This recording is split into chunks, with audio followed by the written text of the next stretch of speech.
Hey, welcome to Women Seeking Wholeness Wednesday. It's Cherie Burton, and this is an episode geared around your healthy body.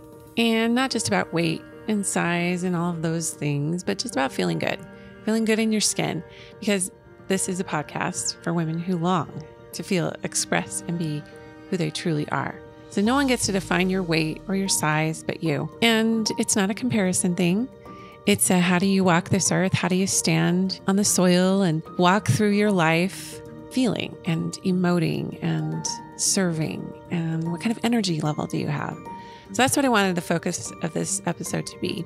Mary Claire Haver, MD, is the creator and founder of the Galveston Diet. She has a significant following with that, and she also has done a lot in health and beauty.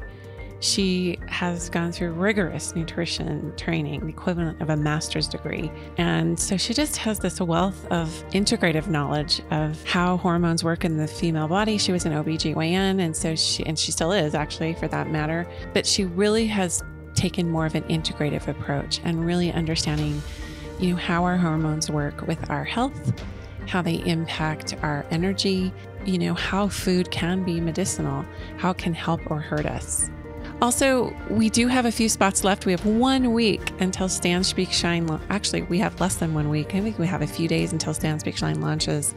And so I want to extend that offer to any of you who are wanting to really be embodied this year and to really step into who you're created to be. I will probably admit a few stragglers, but we have a great group already. So go ahead and go to standspeakshine.com and check out what this school is all about, the Stand, Speak, Shine School. Let's talk to Dr. Mary Claire about these intricate, amazing, miraculous bodies. Mary Claire, thank you so much for joining us today. This is going to be really relevant to me. I can tell already.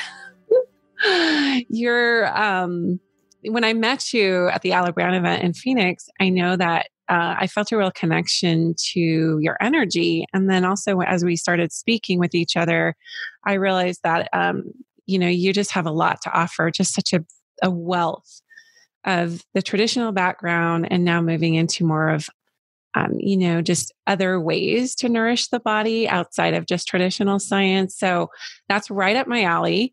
And I know a lot of my listeners have this same fascination with wanting to stay grounded in, the real, the science, et cetera. And also there's a component to really going above and beyond just managing your being and really thriving. And especially with the conversation around midlife.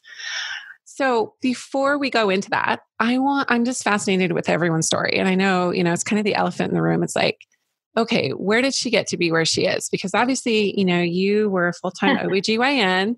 So that took a lot of focus and intent and sacrifice to get there. So maybe tell us why you went into that line of work. I went to medical school, and during our third year, we rotate through different specialties. We do pediatrics, internal medicine, surgery. And that's where most people kind of start feeling an affinity for one of the specialties, or they decide to be a generalist. But OB-GYN was my last rotation. And going into it, I was, when I first started med school, I thought I'd be a pediatrician. And then peds was my first rotation. And I quickly realized this was not my path. I love the kids, but I didn't like their parents, or the way they treated them. And so that was going to be hard for me. And so I really like surgery. I thought about doing ear, nose, and throat, ENT. And I kind of like plastics. I thought that was at least like the breast reconstruction part of it. I liked radiology, but there wasn't enough patient interaction. And so when I went and did my OB-GYN block, the very first part was a night's rotation in labor and delivery. And my very first night on the job, I got to assist in a delivery of a baby. And I just, oh my God, this is so beautiful. Imagine doing this for a living, all the emotions and the beauty of it. Plus you get to do surgery. Plus you get to have great patient interaction. That kind of had everything I was looking for. And so like that night I decided, I even called my mom crying, like, I figured it out. This is what I want. And so I never looked back. And so at that time, were you married? Did you have any children of your own? No, I got married in medical school, my third year, I believe. So I was very newly married. And it's funny, my husband, my first 2 years of medical school, when we were dating and engaged, he lived in California and we would kind of commute. He came to me. And then in my third year, he moved to Louisiana, which is where I was living. And he would drive up every weekend, like 200 miles to come and see me when I was in school. Mm-hmm. And we got married and we didn't move in together until I graduated from medical school.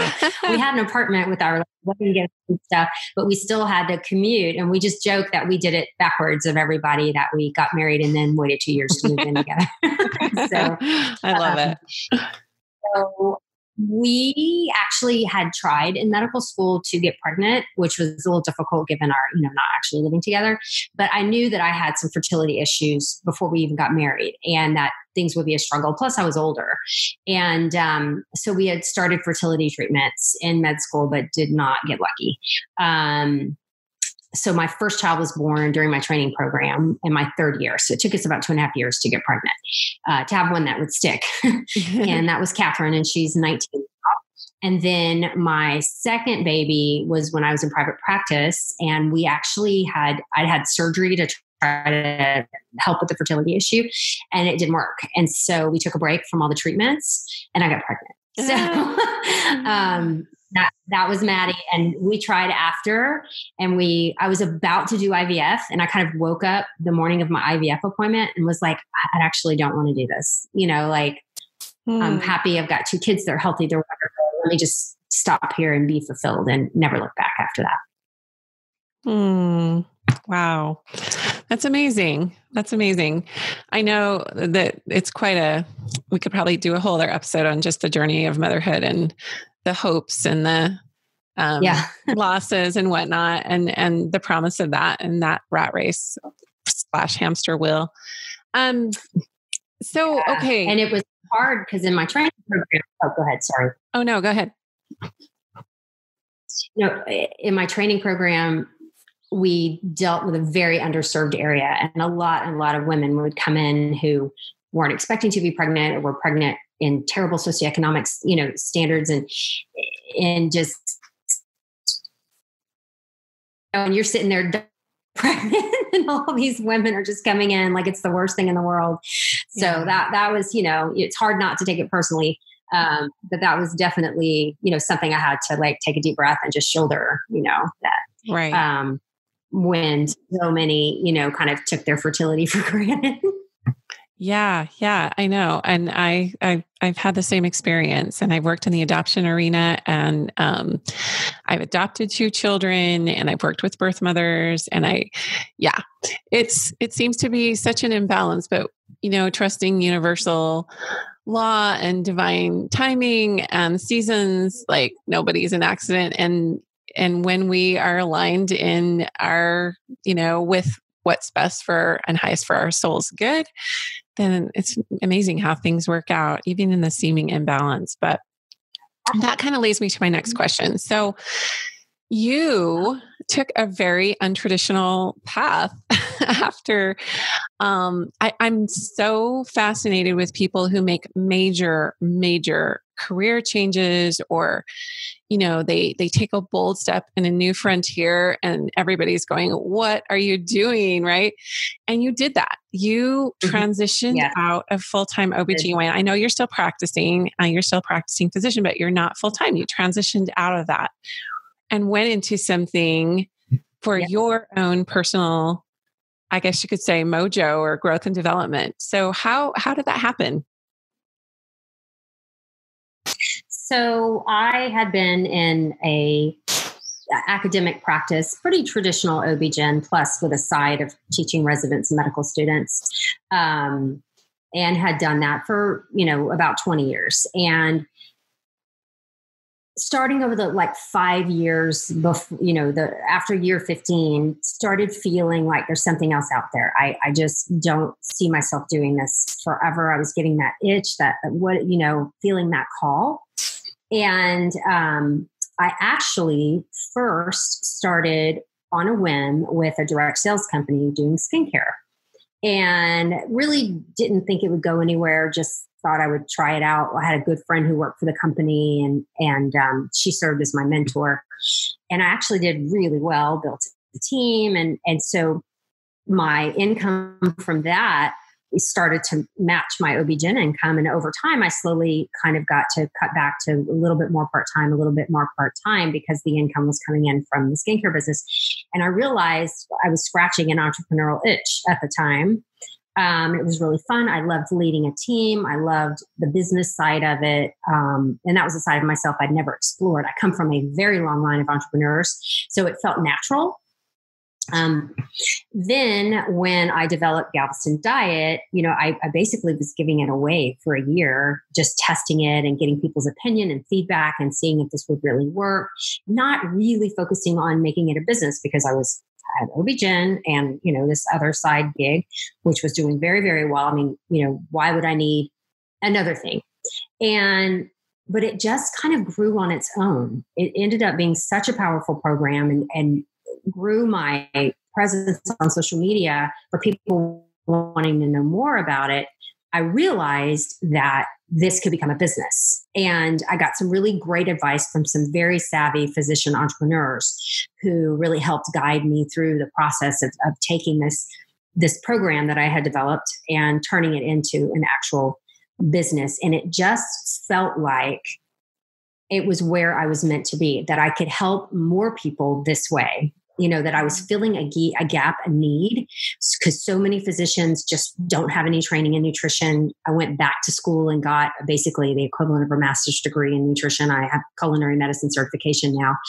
And it just, the leap was a little bit easy because I had the skincare gig income there, and a couple of milestones had hit us. We had come very close to paying off our house. We had stopped having to pay for private school. My kids went to public school. Financially things were starting to kind of, look a lot better for our family. My husband got a promotion. And so, making that leap as far as worries about finance were not as difficult as it may seem. So once I launched the business, I probably within 6 months, it was about 5 months, I just had the straw on the camel hit at my traditional OB-GYN job. And I walked into my boss's office and I just said, I think it's time that I go and I focus on this other thing that is more where my heart is. And I resigned from my traditional, with benefits, all the golden handcuffs. And I just walked away. And it was the scariest thing I've ever done in my life. I bet. But it just felt like, literally as I walked out of the building, it just felt like the weight of the world was off my shoulders. Yeah. That's how it was the right thing, is the lightness of it. Mm-hmm.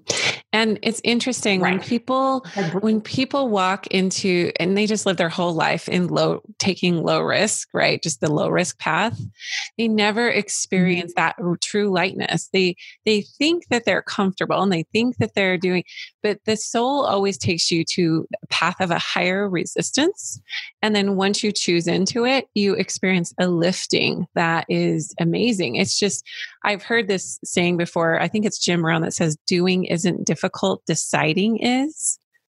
And when you truly make that decision within yourself, that's the wrestle of that seems to be the hardest part. Wouldn't you agree?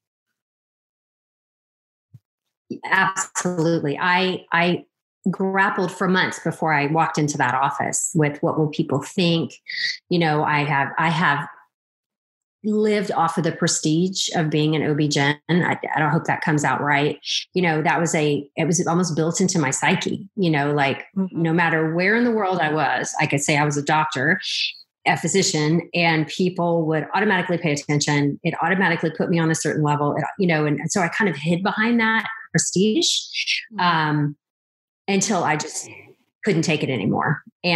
But still I was like, what are people, oh my gosh, am I really going to do this? And it was really hard. But then once I did it, it was like, why didn't I do this before?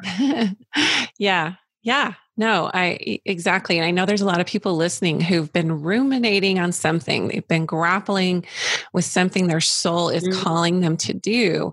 And it's really affirming for them to hear of another woman who does that. And so that's great. So then now let's go back a little bit, because what you said, I'm totally convicted around. And that is that, nutrition is not taught in medical school.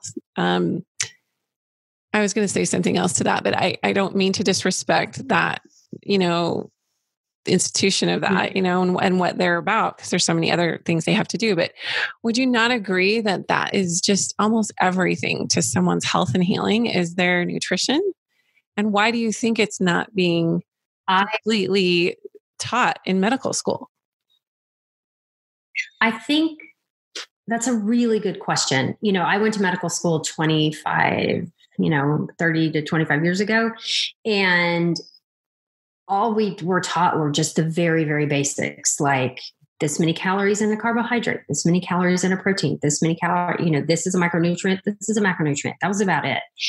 And I think it was the sense of, it when you see it, what's healthy, without an actual framework as to what people should be eating. Now, I think it's getting better, and certain schools are better than others. For example, my culinary medicine certification is from Tulane University in New Orleans, and they make their medical, it's part of the curriculum that they go through the course that I took, much of it. And they actually we have test kitchens through Tulane that we had to go and actually prepare meals and things that we could, practice talking to patients about meal prep and, choices and processed foods and all the things.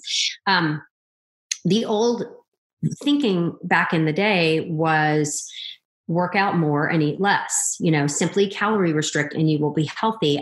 And people's being on the scale, being a measure of health without anybody really understanding there's, what that healthy nutrition actually meant. I think that we're just behind in science, and we're slowly getting there. I think things are changing, and medical schools are slowly changing, but we have a very long way to go. My daughter is majoring in nutrition, plans on getting her RD, which is registered dietitian, and then going to medical school. And I'm like, honey, if you have an RD, MD, you're untouchable. You will be the smartest girl in the room, because traditional American medicine for generations focused on not prevention, but on fixing something that was broken. Okay. You have high blood pressure, take this pill. Now, there was a little wink and a nod to eat less salt, which has been shown, to be, but more than this, eat less salt, no one was focusing on the quality of the food that people were eating, only the quantity and just a few micronutrients. So, there are strides being made now, but we tremendous way to go. It's really people like me who just self-educated, who decided to take this on themselves and, really make this a passion. And I can talk about it all day long. It just makes me so happy. Yeah. And I think in particular, just, I've heard all kinds of stuff like nutraceuticals. There's just so much like compounding that can happen, and food as medicine. There's a whole emerging. It's been emerging for a while, but I think it will break into mainstream very soon. It has to, because our food is making us sick. So when you, I'm also really curious, what did you see with the women coming in? Because you were OBGYN, so you saw women who are either preparing for childbirth or they're going through hormonal changes. Obviously, they're pregnant or, they're postpartum, whatever. So what did you see? What was let's start first with women post childbirth, what were you seeing was a common, I mean, because we obviously know that postpartum depression. Postpartum, I saw two big issues. One, of course, was postpartum depression. We are so much better as a specialty now that we have mandatory screening in place, as a practice guideline. We, at the university I worked at, we had a psychologist who was employed by our department specifically for this reason. They also did research and some other things, but to make sure that we had resources available for patients who were suffering from postpartum depression. We had a lot of education in the hospital for the patient and the family, for signs to recognize. So we seem to be doing better. We can't prevent it, that this is a real thing, but at least we can recognize it early and get them, into therapy as soon as possible, to mitigate some of the effects. The other thing we saw is if a patient gained more than the recommended amount of weight, she has, in pregnancy, she has a tremendous time trying to get it off. So recommended weight gain in pregnancy has changed. It's not the same for everybody. It depends on what your pre-pregnancy weight is. So if you were obese or overweight, your recommended window of gain is about 10 to 15 pounds for the entire pregnancy. Versus someone who was underweight, we would push that out to like 35 to 40 pounds. But when a woman greatly surpasses those recommended amounts during her pregnancy, she is at incredible risk of holding on to that weight through adulthood. Wow. And so I was struggling with tools to help those patients because, I'd see them postpartum and then at 6 months and then yearly again for their exams, and they never could shake, quote, the baby weight. They just kind of overshot, lost the 20 pounds of the actual baby weight, and then held on to the excess fat gain that they had. And it is a risk factor for lots of other things, metabolic diseases, hypertension, cholesterol, stroke, all of it. So that was one thing we were seeing. The second thing that I was seeing was when patients would start entering the midlife transition around menopause, and that process of your ovary shutting down can take up to 7 years. It's not an overnight thing. Women were seeing weight gains that they didn't understand. Weight gains of, definitely in their midsection more than any other part of their body, gaining weight, there when maybe they had never had that issue before. They had to gain weight in their hips or, but all of a sudden they have a tummy where they never had one. And they would come to me frustrated. Why is this happening? Why is this happening? And I would say, work out more, eat less, which is what I was taught. And so they'd go to the gym and they'd keep their food diary and they'd bring me all the information and they still weren't losing the weight. And I had no tools to help them. And the sad thing was, in the back of my mind, I honestly thought maybe they're just not trying hard enough. They're not really recording everything. They might be sneak eating or too much alcohol or something, rather than realizing that, hey, we've got an issue here. Caloric restriction is just not working at this age. And why is that? And so I am embarrassed to say that it wasn't until I went through it that I realized, oh my God, these poor women who I patted on the knee and told to go back to the gym, it wasn't working. And so that is why I went back, I beat myself up. I starved myself. I was doing all the things that were working in my 30s and they weren't working anymore. And finally, instead of banging my head against the wall, I started doing more research, and that's how the Allison diet was born. Wow. Yeah. I mean, it's so interesting because I've worked with clients on and off through the years, and I was in traditional as a group therapist with a traditional psych degree and doing all that. It's like, why can't this person overcome this addiction? Why can't this person just get it together? Why can't this person just snap out of it? Until I lived it or had a very close loved one who lived it. And then I went, it's a little more nuanced than that. It's a little less black and white. So I'm with you. I have just come to emphatically believe that nutrition is absolutely fundamental to literally everything. Your spiritual path, your relationships, how you show up in your career or as a parent or in a life mission or as a friend. You cannot look past your consumption, I should say. And I think there's just so much guilt and shame that women carry collectively around this because we haven't known really how to feed ourselves in a way that we enjoy. And so it can become this real beat up cycle. But I know when I am really focused on the nourishment part, I'm really, really dialed in on that. I'm a different person. I'm a different mother. I'm a different wife. I'm a different everything. I show up in my business very differently. So when you started to see all these women in there, which, yeah. So let's speak to that. And then I want to talk a little bit more about what happens to women in their early 40s and why this is such a pervasive thing. So I break down nutrition itself into two realms, things that are helpful to us and things that are harmful to us. And in the traditional American diet and the standard Western diet, what most Americans are eating is a whole lot of things that are actually harmful to us in the long run, and very, very little of things that are really good for our bodies. When you look at the data coming out on children, most children, the number one vegetable they eat is potatoes, and it is in the form of French fries. That is the only vegetable they are getting. And so they grow up thinking that's normal and that French fries 5 days a week is how you feed yourself. And I'm just picking French fries because it's easy, potatoes have a lot of healthy things to them. There's fiber, they have micronutrients, it's a nice source of a carbohydrate, but, in moderation, of course. But we strip it of the fiber and then we fry it in, oils loaded with omega-6, which are highly inflammatory. And then you eat an overabundance of it several times a day. So I'm just picking on one food. But I think we don't understand as a nation what falls into that healthy category, what actually is good for you, and what falls into the, eat in very small amounts or with tremendous amount of thought in moderation.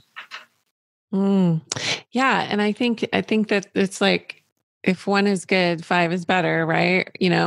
It's, we have a hard time monitoring that. So with women, I know there's a whole psychological component to why we eat and how we're using it for nourishment versus comforting and all of those things. So if we're just looking at this strictly from the science piece of it, where we're saying, okay, hey, what happens to a woman's body around her early 40s? Because you and I had a brief conversation about this before, that there's a turning point that happens hormonally. What is going on chemically? What is happening physiologically?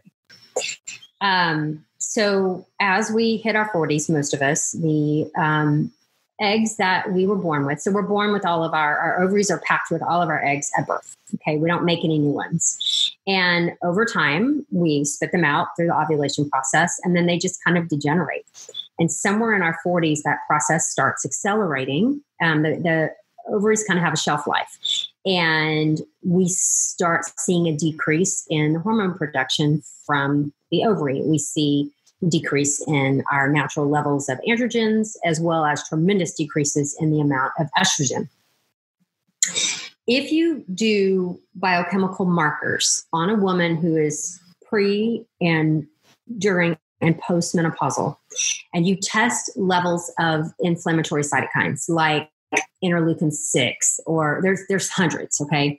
If you do the blood work to look at, is she inflamed or not? Okay. Premenopausal levels are much, much lower than the postmenopausal levels. It seems that just the process of menopause or the transition leads to naturally higher levels of inflammation in the body. And estrogen in its natural form produced by the ovaries, I'm not talking about exogenous estrogen, I'm not talking about pellets or pills or whatever, is an anti-inflammatory hormone. And when we go through this natural aging process, that gets taken away from us. And so our levels go up. The other perfect storm that's happening is our cells are aging as well. And that process leads to inflammation. Our cells start dying off a little quicker. They're not as resilient to disease. Things just start breaking down. It's just like a car. When it ages, you start seeing these problems. And so the physical part of our body, so inflammation levels go there.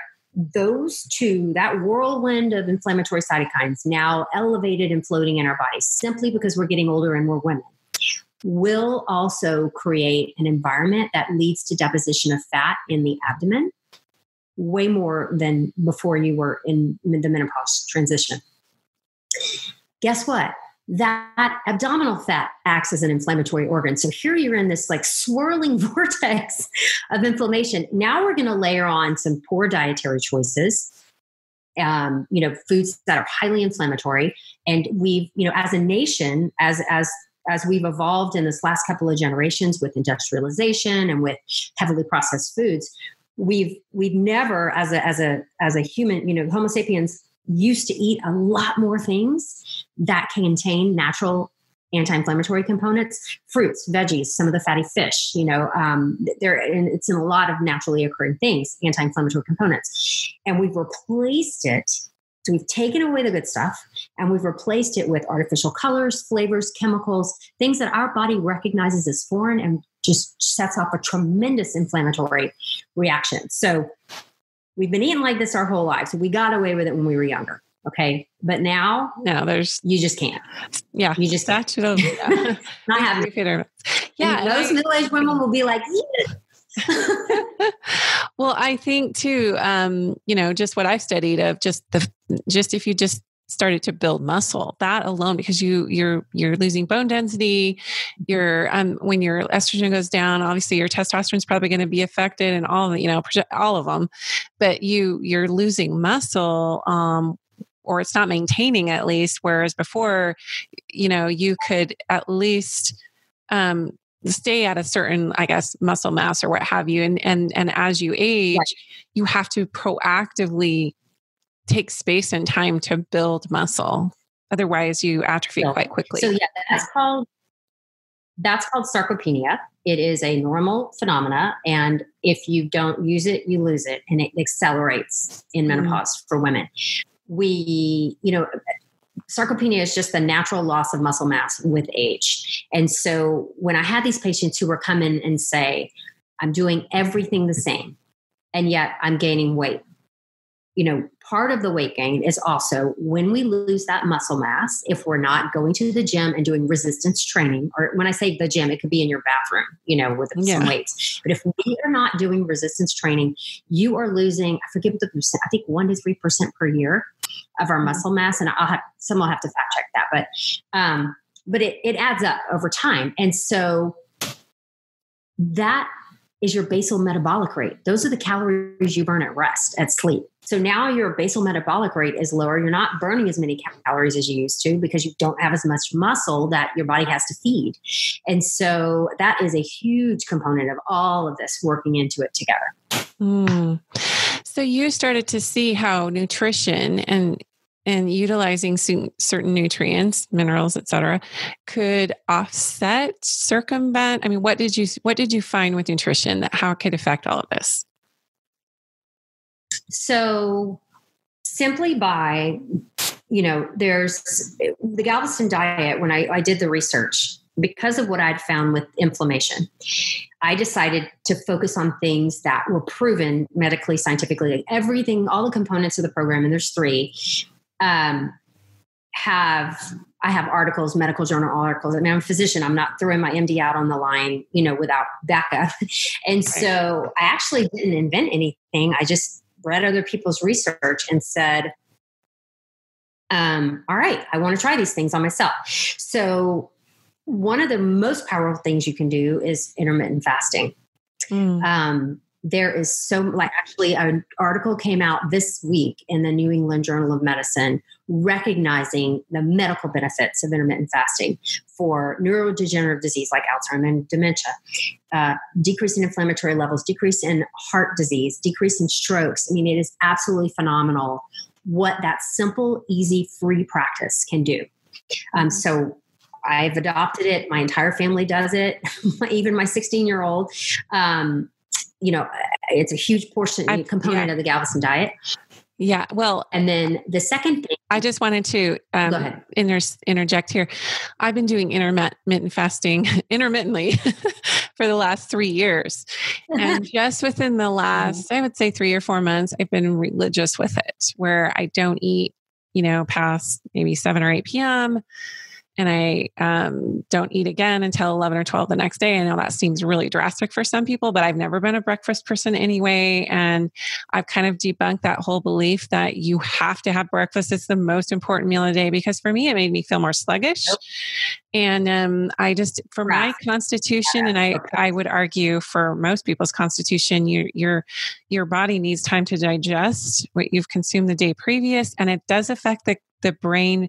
I've done a lot of studying on the gut brain balance, and how, we suffer this disconnection with mood and lethargy and all of these things just from our gut's inability to digest. It affects everything. So I just want to say, that's massive for me personally, is doing intermittent fasting, but it wasn't something I could just all of a sudden do. I had to kind of ease into it because I wasn't used to eating that way. And now it's just I'm not even hungry in the morning. I feel clear. In fact, it's 1:45 p.m. here right now.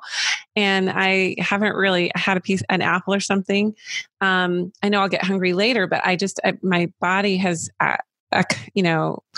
it's like the inner terrain in my body is different just from doing that, just from giving it that time to rest. And wouldn't you say you have to do a lot of drinking? You have to super hydrate when you're fasting. It's not like true fasting without liquids. Yeah. So it takes about a month for most people to adapt to the fasting, to intermittent fasting. The medical benefits for fasting are the same if you do what we call a 5-2, which is eat whatever you want 5 days a week, then extreme fast, like 500 calories or less 2 days a week. Galveston Diet is so successful because we change habits. I like intermittent fasting because it's something you do every day.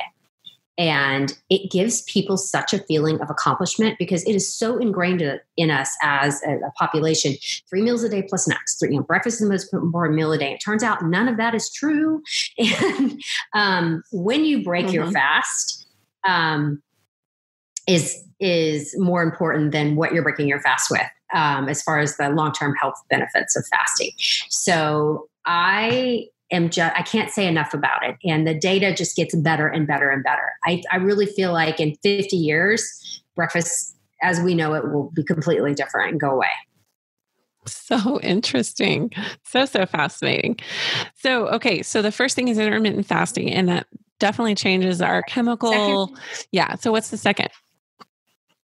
So the second thing is I do a deep dive into the science of inflammation. And one of my gifts has always been as an educator, taking kind of complicated medical things and breaking it down to my patients and now students through Galveston Diet.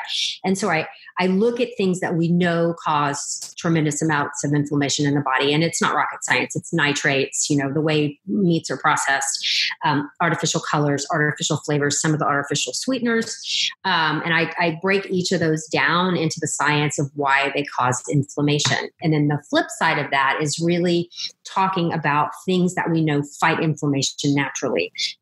What parts of the fruits and the veggies and the, some of the protein sources out there that are tremendous inflammation fighters, both through antioxidant and direct anti-inflammatory components. And, and then I give meal plans for 5 weeks just to have kind of a framework for people to start with the program. And then the last component is, as a nation, we, especially, women are still the gatekeepers of the kitchen in most of the households, and, good or bad, it is how it is now. And we're taught to show love through food.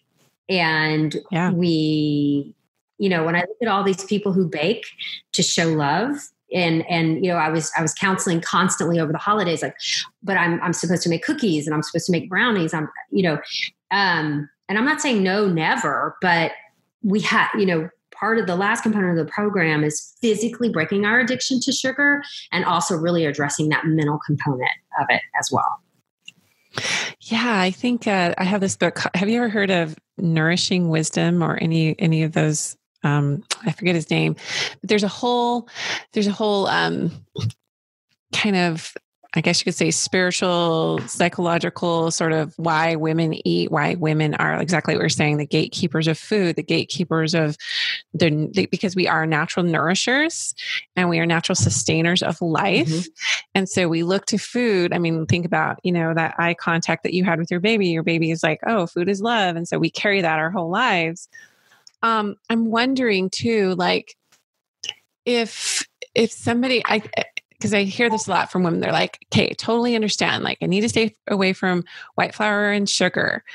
And, that in and of itself is a big earthquake for some people. But also, like you're saying, like the holidays or, birthdays, or you're in somebody else's home and they give you this offering that they've put so much love into.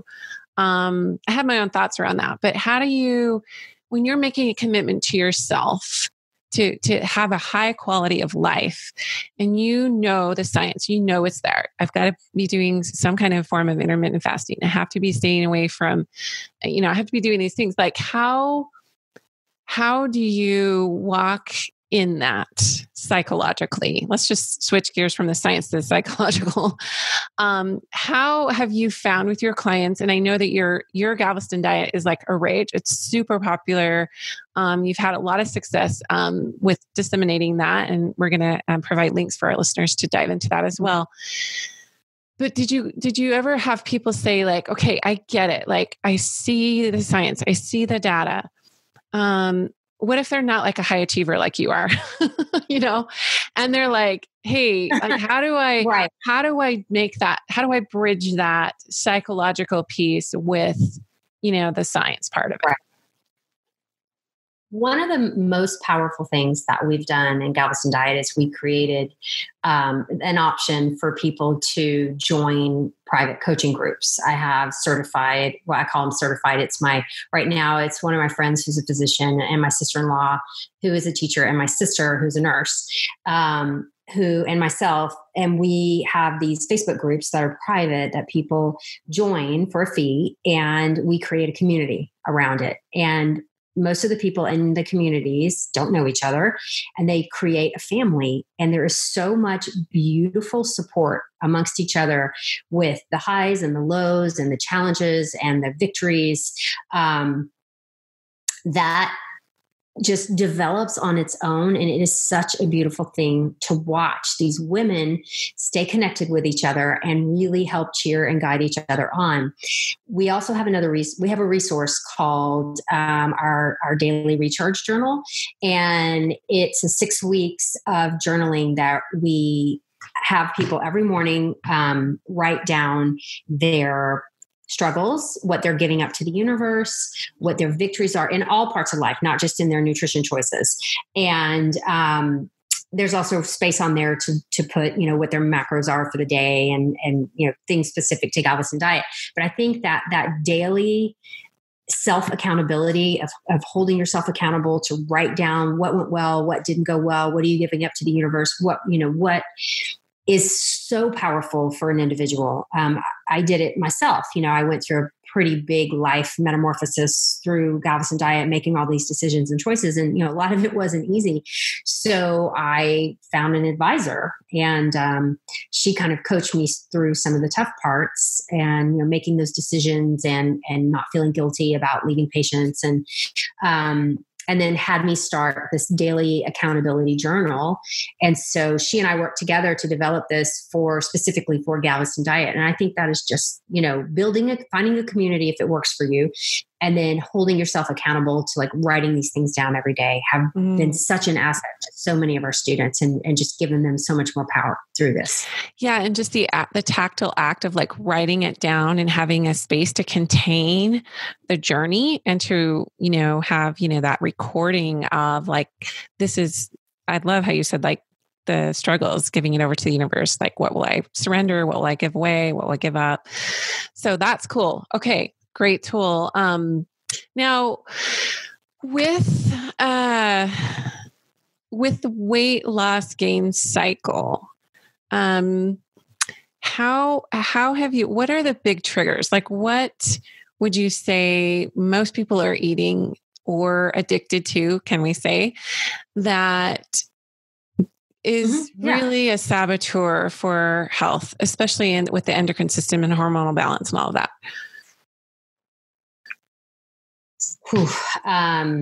I think, from an addiction standpoint, it's definitely added sugars and processed carbohydrates are the huge things, the things that are just easy to grab.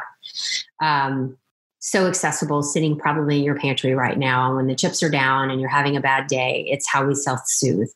And breaking that pattern, finding other things to use in that place. We're all going to have bad days, but it's, and need something, but it's like learning to turn to something else when the chips are down. So we don't reach for the chips, literally. So,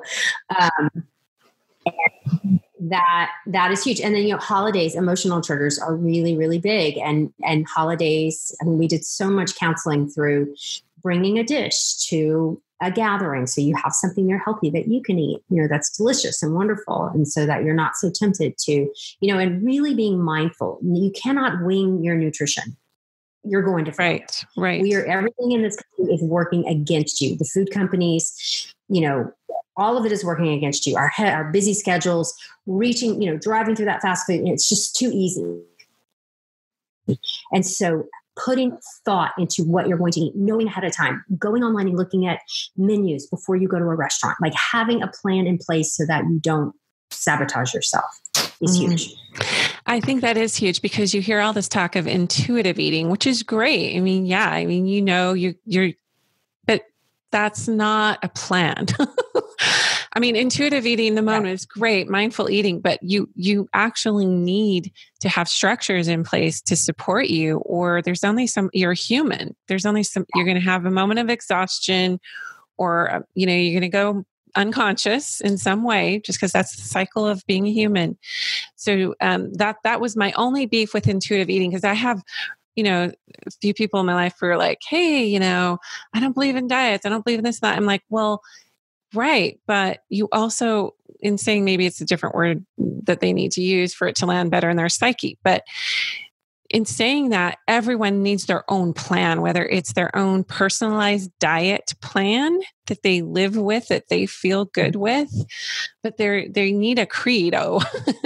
They need a personal nutrition credo. Otherwise, the quality of their life is greatly diminished. I've just seen it play out. And I've seen, including myself, I have cycled through different ways of and I've looked over your Galveston diet, and that is the way I feel best. Right there, because I probably read a lot of the same things you have, but the way you put it together is brilliant. But when I'm doing intermittent fasting, when I'm staying away from refined foods, but I can't just say I'm never eating sugar. I'm never eating a refined simple carb or whatever.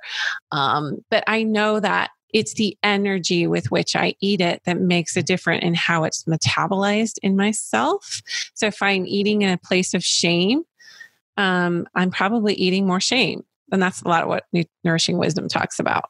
What are your thoughts on that? Like the all or nothing thing. I'm not a huge fan of all or nothing. When you first start Galveston diet, a lot of people feel like this is all or nothing because it's so different. And I just keep counseling people, baby steps, baby steps, baby steps. You have the rest of your life to figure this out. I really like the Atomic Habits book. Try to get 1% better each day. After over a year, it's going to be amazing. Like, focus on the long game. We're all going to have social situations where things are put in front of us that it would be rude that we didn't eat. Just watch your portions. Tomorrow's another day. Don't, have the cookie. It's okay.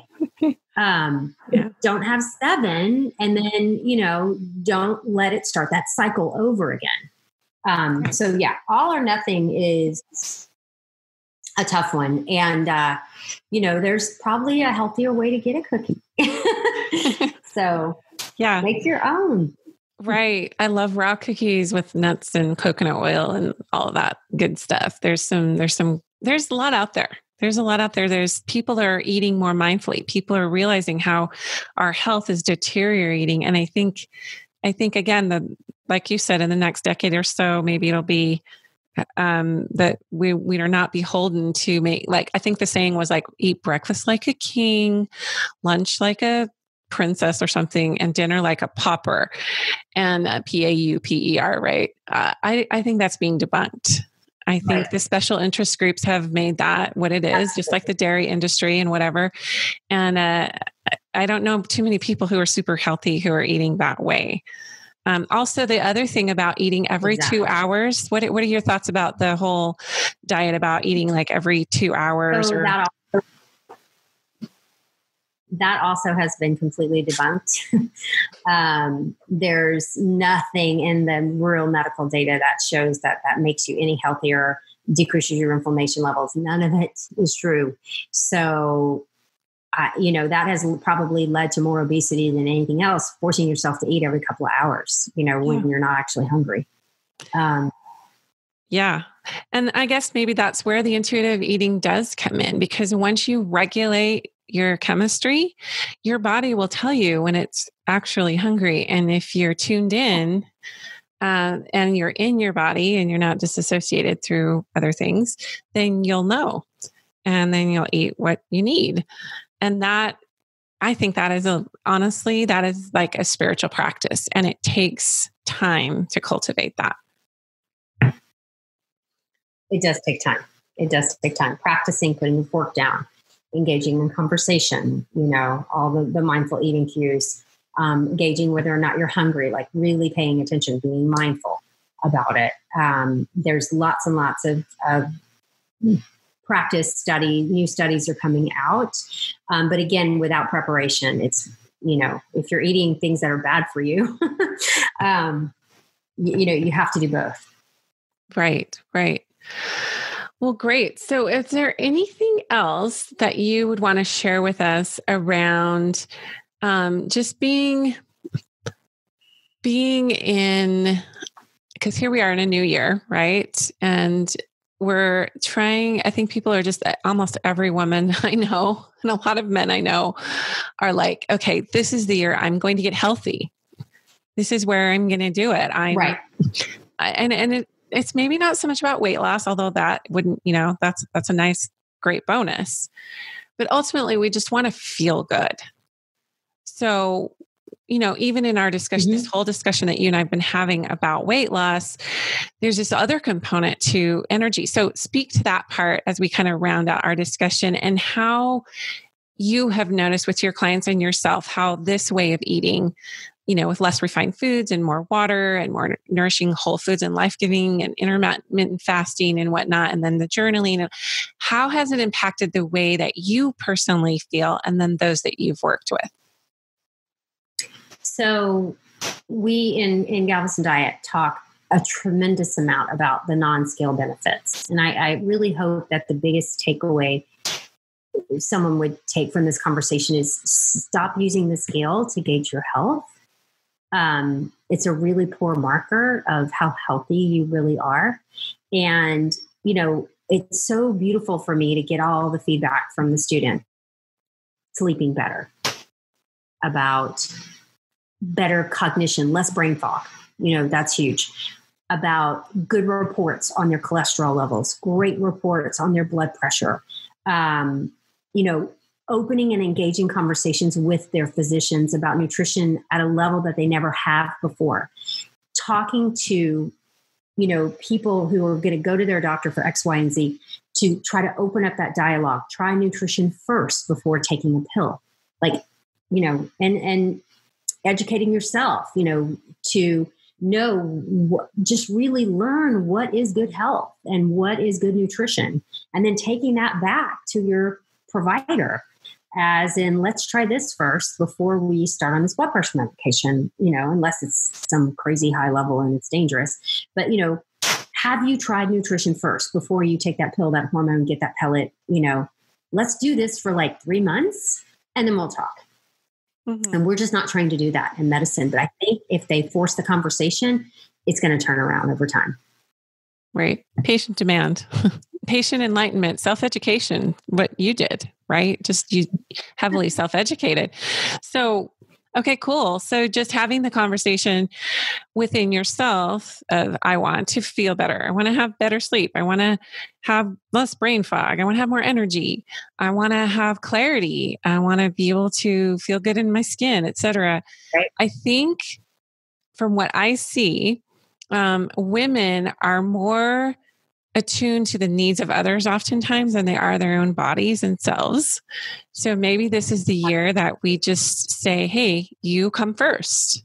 This is your body, your health, your life. You don't strike me as somebody who is in that dilemma yourself, but I'm just saying I meet and attract a lot of women who are high achievers, and maybe they're on a really focused spiritual path. Maybe they're a mom, but they also know that they haven't put themselves first yet because there's so many demands around them. Yeah. And it's kind of a vicious cycle, isn't it? Like with eating. So you know that when you eat, a certain way, you feel better. And so you do that for a little bit of time, and then a life stressor comes in where you have to put yourself, or you seemingly think you have to put yourself lower in the priority of food prep, having a plan, taking inventory, etc. And so it lapses, and then you don't have the energy to eat good or to prepare food. So breaking out of that cycle is massive in terms of exactly what you're saying. Like, okay, so you fell off the wagon, you had a cookie, or maybe you've had 5 cookies or whatever. I made some banana bread yesterday that had like butter, sour cream, white flour, white sugar. And I'm like, you know what? I'm going to do this, but I'm going to have 1 piece. I ended up eating like 4 pieces. I was like, but today's another day. And I was so interesting that, the immediate feedback I get from my body, whereas before I would have just ignored it. And I got so used to feeling yucky that I didn't realize that I was sabotaging my health by what I was putting in my mouth. But now that I'm all about embodiment and mindfulness and all these things, I get immediate feedback from my body. I'm like, okay, cool. So I had 5 or 4, whatever pieces of banana bread. Now it's a new day. It's a new time. I'm not going to that's not a pattern I'm going to keep repeating. Yeah. You can start over every day. What I tell the women is think about the behavior you're modeling for your children, especially for your daughters. What about your life would you want them to do differently? Would you want them to prioritize their nutrition over getting somebody to baseball practice, or a job that doesn't bring you joy? And, when you kind of address it that way, they're watching. These little people that we're raising are watching, and they are going to mimic these behaviors. And so when I kind of frame it that way, that's kind of a light bulb moment for them. I love it. Yeah, because you almost do have to do that for someone, because we are so attuned to the needs of others after we're so relational. And so we would much rather take care of this screaming baby than feed ourselves properly. And unfortunately, the babies are screaming. And when you approach midlife, there's a whole other set of, because you and I had talked about this before, what are those? It's a fascinating time to be a woman when you're 40s and beyond, because you, like you said, were telling me earlier, like you think that this should be a time where you're more relaxed, et cetera. But what are those demands and that further create those inflammatory responses in the body?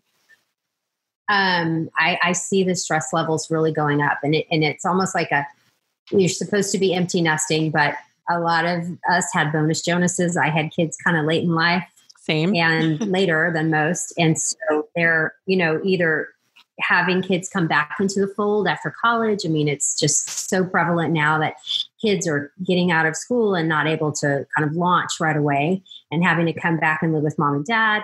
Our parents are aging. I mean, both sets of my parents, my in-laws, are having some pretty, significant health issues that are really, we're having to change the way we do things. And I see that so much. Divorce, really pops up in this area.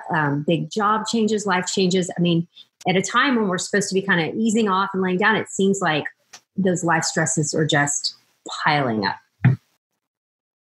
Totally.